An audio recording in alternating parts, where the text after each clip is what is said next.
Deus abençoe a todos. Sejam muito bem-vindos a mais um grupo familiar. Que a paz do Senhor Jesus Cristo esteja no teu coração, né, na sua mente, no seu pensamento.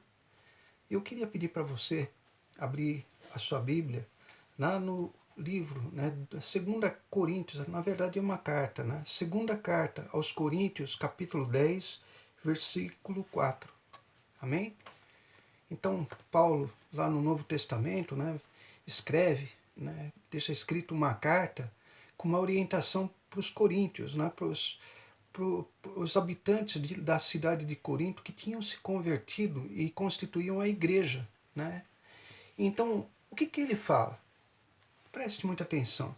Ele fala assim: porque as armas da nossa milícia, ou da nossa luta, ou da nossa batalha, não são carnais, mas sim poderosas em Deus para a destruição das fortalezas. Né? Que fortalezas seriam essas? Né? Eu vou ler o versículo 5 e depois eu vou explicar. Destruindo os conselhos e toda altivez que se levanta contra o conhecimento de Deus, elevando cativo todo o entendimento à obediência de Cristo. Amém? Que fortaleza que é essa, né? O homem natural, ele tem dentro da sua mente uma barreira que impede ele de alcançar as promessas de Deus, a fé na palavra de Deus. E ele é sujeito às coisas que ele ouve do mundo, não é? Então isso constitui para ele as suas verdades, ou seja, as suas crenças. E essas crenças são limitantes, elas limitam o poder de Deus na vida das pessoas, né? Então, voltando aqui, olha só, porque as armas da nossa milícia, da nossa luta, da nossa batalha, não são carnais. Paulo está falando da dimensão espiritual. O poder do mal, não é? Ele existe na dimensão espiritual que não é visível. Então, muitas vezes nós temos na nossa vida problemas, coisas que nós não conseguimos fazer, ou mesmo algumas coisas dentro da nossa própria personalidade que nós não conseguimos superar, porque existe uma batalha. E aonde é essa batalha? Essa batalha é na nossa mente. Então ele fala assim: porque as armas da nossa milícia ou da nossa batalha não são carnais, mas sim poderosas em Deus para a destruição das fortalezas. A destruição das fortalezas é justamente dessas barreiras.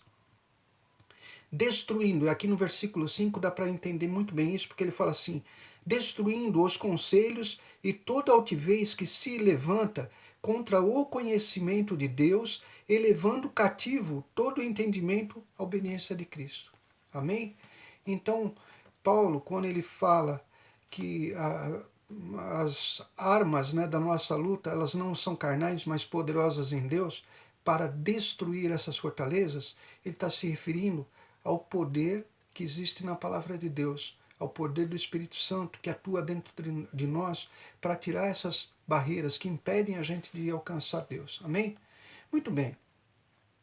Hoje, né, é muito comum a gente ouvir as notícias ruins, e essas notícias, né, que toda hora estão sendo transmitidas, na verdade acabam gerando desânimo, acabam gerando medo, pânico, acabam gerando uma ansiedade, né, nas pessoas.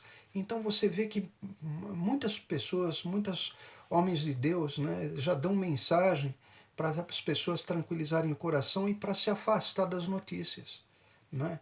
Mesmo pessoas que cuidam da mente, né, da parte psíquica, psicológica, né, eles recomendam que as pessoas não fiquem muito debruçadas, né, ou seja, ouvindo muito notícias que tragam desânimo, porque isso interfere até na própria saúde da pessoa, na parte da defesa imunológica, no equilíbrio, no sono e em todas as coisas. Acaba gerando um mal, não é, para a pessoa. E a Bíblia, ela já fala isso há muito tempo, não é? A Bíblia ensina que o que nós pensamos determina o nosso sucesso ou o nosso fracasso, Então eu queria que você abrisse lá em Provérbios, capítulo 23, versículo 5.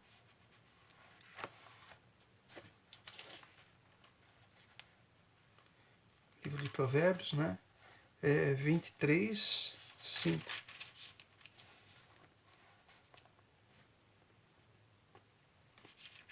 Melhor, 7.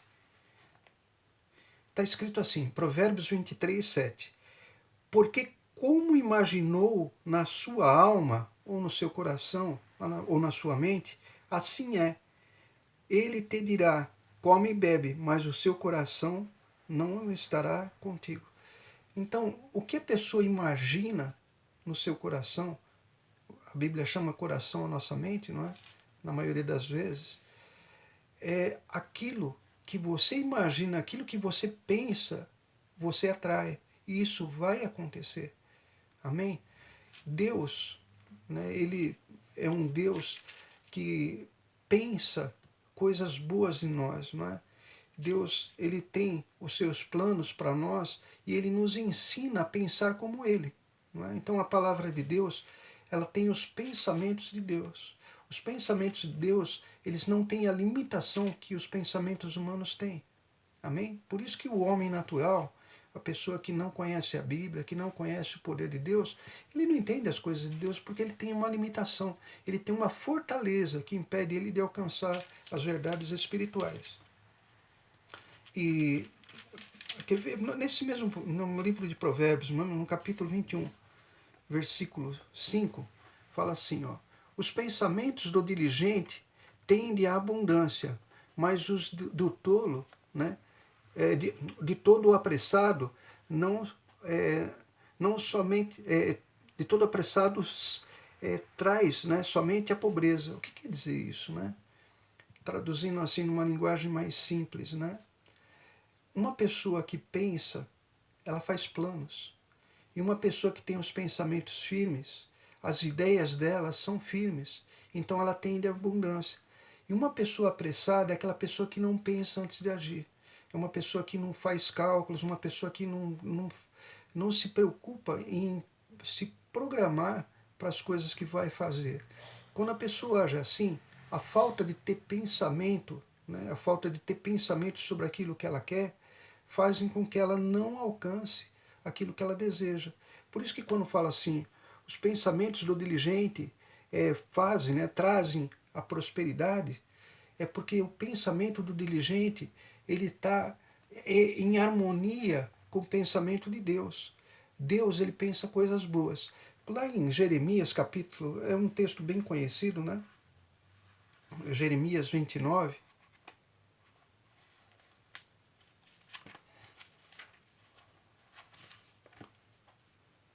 a palavra de Deus, lá no versículo 11, fala assim: porque, Deus falando, né? Porque eu bem sei os pensamentos que penso de vós, né? O Deus está falando isso. Porque bem sei os pensamentos que penso de vós, disse o Senhor, pensamentos de paz e não de mal, para vos dar o fim que esperais.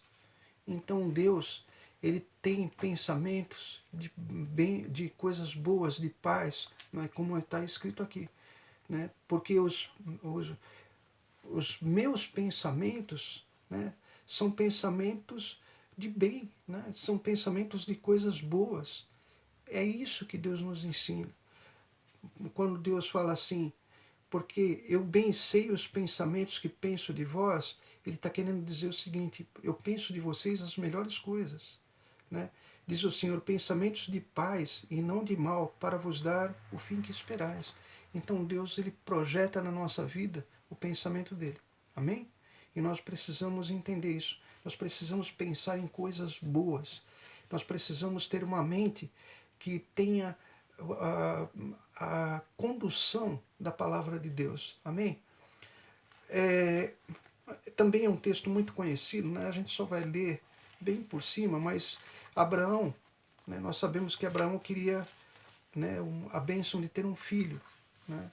E ele acaba assim se entristecendo, né? E um dia ele, quando Deus visita ele, ele fala assim: olha Deus, quem vai ser o meu herdeiro vai ser o mordomo, né? O Damasceno e Eliezer, e ele começa a mostrar assim para Deus que tem uma tristeza no coração dele. Por que isso? Porque ele tinha uma fortaleza na mente dele. E essa fortaleza impedia ele de alcançar a promessa de Deus. Deus já tinha falado que ele ia ser pai de uma multidão, que ele ia prosperar. Deus tinha dado as promessas. Mas ele tinha ainda na mente dele uma fortaleza. E isso precisava ser destruído. Como que Deus faz? Deus traz a palavra que ensina ele a olhar para o céu. Olha só, vamos ler isso daí. Então, lá em Gênesis, estou lendo Gênesis capítulo 15, versículo 5. Olha só. Então o levou fora e disse: olha agora para os céus e conta as estrelas, né? Olha para os céus e conta as estrelas, e se as pode contar. E disse-lhe: assim será a sua semente, no caso, seus filhos, suas descendências. Foi através de uma visão, não é, que Deus conseguiu pôr dentro do coração, ou seja, dentro da mente de Abraão, aquilo que Deus tinha pensado dele. Deus tinha pensado pensamentos de bem e não de mal, de paz, de prosperidade. E ele tinha que enxergar isso também, não é? Senão ele não alcançaria. O importante é que o maligno, ele sabe tanto disso, que ele instiga pensamentos na pessoa, pensamentos que são contrários à palavra de Deus, pensamentos que geram ansiedade, mas também outros pensamentos levam prazer, vontade da carne, prazeres contrários à palavra de Deus, não é? E Jesus, um dia, ele fala, né? Um dia os religiosos, né, da época estavam discutindo com Jesus a respeito dos usos e costumes, do comer, né? E Jesus ele fala assim, presta atenção, olha. Ainda não compreendeis que tudo que entra pela boca desce para o ventre e é lançado fora? Quer dizer, o que a gente come não tem poder sobre a nossa vida, não é? Mas o que sai da boca, isso procede do coração. E isso contamina o homem. Então, o maior mal, espiritualmente falando, né? Se você comer uma comida estragada, o máximo que você pode passar é mal, tem que tomar né, algum remédio, algum medicamento. Mas o que contamina o espírito do homem, a alma do homem, o que contamina o homem espiritual é o que sai da boca dele. E não sai nada da nossa boca que não tenha antes passado pela nossa mente. Tudo que nós fazemos passa antes pela nossa mente. Amém? Então Jesus ele fala, ele está falando isso e fala eu estou lendo Mateus 15, 18. Mas o que sai da boca procede do coração, e isso contamina o homem. Né? Então, o coração, você agora fica muito claro que coração é a mente da pessoa, o pensamento da pessoa. Porque do coração procedem os maus pensamentos, né? Mortes, adultérios, prostituição, furtos, falsos testemunhos e blasfêmias. No versículo 20 ele fala assim: são estas coisas que contaminam o homem, mas comer sem lavar as mãos, que era a discussão que estava tendo naquela ocasião, isso não contamina o homem. Então, se a gente se preocupa com as coisas mais formais e não guarda o nosso coração, no caso, a nossa mente, né? De notícias que trazem falta de ânimo, que levam à intranquilidade, se nós não cuidamos da nossa mente, né, do nosso coração, como a Bíblia chama, e nós não guardamos as palavras de Deus, o que vai ficar no nosso coração, isso vai ser as coisas do mundo. Né? E a gente sabe que a própria Bíblia revela que o que a boca fala, o que o coração, o que a mente está cheio, o que você, durante a tua vida, durante o teu dia a dia, você ouviu, é isso que você vai falar, é isso que você vai ter. Né? Porque a nossa boca, ela atrai para nós aquilo que nós estamos confessando. Amém? Para encerrar, isso é tão sério que Paulo, quando ele fala para os filipenses, não é? E é um texto muito conhecido, ele fala lá em Filipenses capítulo 4, versículo 8. Quanto ao mais, irmãos meus, né? Tudo que é verdadeiro, tudo que é honesto, tudo que é justo, tudo que é puro, tudo que é amável, tudo que é de boa fama, Se há alguma virtude, ou seja, se há alguma qualidade, alguma coisa que se aproveita, e se há algum louvor, nisso pensai. Amém? Então, que esta palavra, né, te mostre espiritualmente a importância do que nós carregamos para o nosso coração, né, para o nosso pensamento.